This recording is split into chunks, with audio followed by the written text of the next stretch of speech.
As we approach Shabbat, it is also the beginning of what has come to be known as MLK Weekend, a period of time to honor and live out something of the legacy of the Reverend Martin Luther King Jr.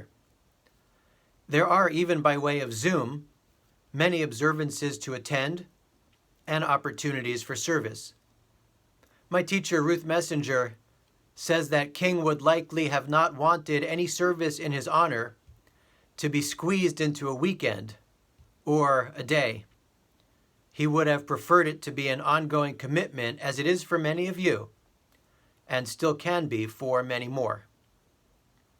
When the Jewish community thinks of MLK, we also often think of one rabbi who saw the justness of his cause and who stood by his side, Abraham Joshua Heschel.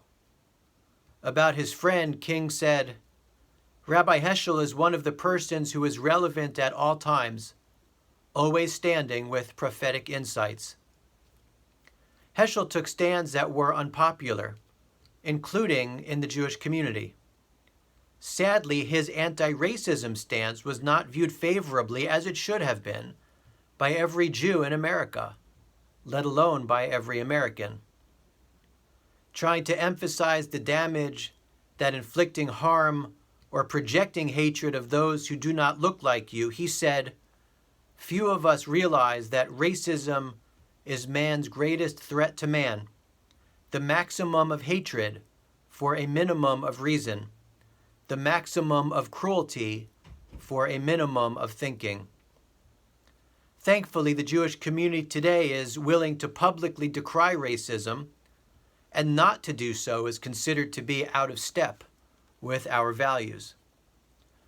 Who would have thought that 53 years after King's death and 49 years after Heschel's death, race and racism would be at the forefront of our news and national consciousness?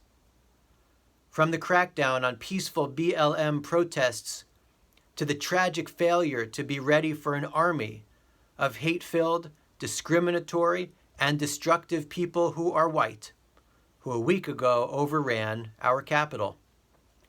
From the undertones and dog whistles to the explicit overtones of racial division, white supremacy, and bigoted, hateful attitudes, motivations, and actions.